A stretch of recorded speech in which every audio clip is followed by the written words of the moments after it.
అండి. నేను మీనాక్షి. ఈరోజు బ్యాక్ యార్డ్‌లోకి వాటర్ పోయడానికి వెళ్ళంగానే చెట్లకి ఈ బటర్‌ఫ్లై తెగ ఎగురుతూ కనిపించింది. అది మా నిమ్మ చెట్ల దగ్గర తెగ తిరుగుతుంది. 2 నిమ్మ చెట్లున్నాయి. లాస్ట్ టైమ్ స్టోర్ నుంచి ఒక నిమ్మ చెట్టు కొనుక్కొస్తే సీడ్‌లెస్ అని చెప్పేసి అది 1 ఇయర్‌లో చచ్చిపోయిందండి. కానీ మా ఫ్రెండ్ వచ్చేసేసి నిమ్మకాయలు కొనుక్కొచ్చింది జ్యూస్ తీయాలని. తను ఇంతింత గోలీ సైజు నిమ్మకాయలు కొనుక్కొచ్చింది. పచ్చిగా ఉన్నాయి. వీటిలోంచి ఏం జ్యూస్ వస్తదని కొనుక్కొచ్చావు అంటే నేను అలాగే అనుకున్నాను. వేరే చాయిస్ లేక కొనుక్కొచ్చాను. కానీ ఇప్పుడు పిండి చూడు ఎంత జ్యూస్ వస్తుందో అనింది. పిండి చూసి నాకు తెగ నచ్చేసిందండి. అందులో సీడ్స్ తీసి వెంటనే పెట్టేశాను. 3 చెట్లొచ్చాయి. ఒకటి మా ఫ్రెండ్‌కిచ్చి 2 నేను ఉంచేసుకున్నాను.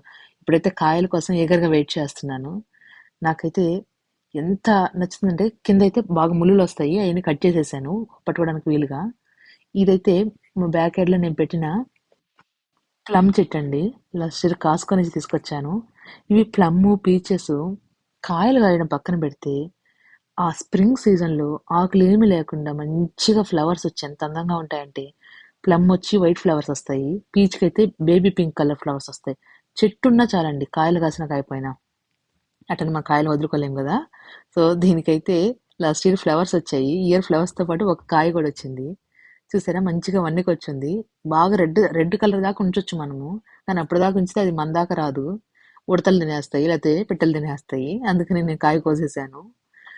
అండ్ దీంతో పాటు పీచ్ కూడా కొన్నానండి. పీచ్ వచ్చేసి అసలు ఫస్ట్ స్టోర్‌లో కొనుక్కున్న పీచులు తిన్నప్పుడు అమెరికాలో కాయలన్నీ ఇలాగే చూడడానికి బావుంటాయి గానీ, తినడానికి డోకొస్తాయేమో అనిపించింది. నేను అది ఆ పీచ్ తిన్న తర్వాత 5, 6 ఇయర్స్ పీచ్ జోలికి వెళ్ళలేదు. అంత వరస్ట్‌గా ఉండింది టేస్ట్. కానీ మేము కొన్న ఇంట్లో 2, 3 పీచ్ చెట్లుంటే, ఆ కాయలు తిన్న తర్వాత ఓహ్ మై గాడ్! పీచ్ ఇంత టేస్ట్‌గా ఉంటదా అనిపించింది. వెంటనే అప్పుడు అది రెంట్‌కి ఇచ్చేసిన వల్ల ఆ కాయలు తెచ్చుకోలేకపోతే, మళ్ళీ ఒక పీచ్ చెట్టు కాసుకొనిచ్చి కొనుక్కొచ్చి పెట్టేసాను లాస్ట్ ఇయరు. లాస్ట్ ఇయర్ అయితే జస్ట్ పూలే వచ్చినాయి. ఈసారి అయితే కాయలు కూడా వచ్చేసాయి. ఒక 4 వచ్చాయి. వెయిట్ చేస్తున్నాను. అవి ఇంకా 1కి రాలేదు. అవి ఈ స్టేజ్ నుంచి బాగుంటాయండి. ఇప్పుడు చూసారా వైటిష్‌గా ఉన్నాయి. ఈ స్టేజ్ నుంచి బాగుంటాయి. పుల్లగా ఉంటాయి.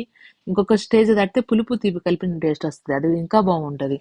సో, పీచ్ ఎవ్రి స్టేజ్‌లో టేస్ట్‌గా ఉంటది. నాకు అందుకనే నచ్చుతది.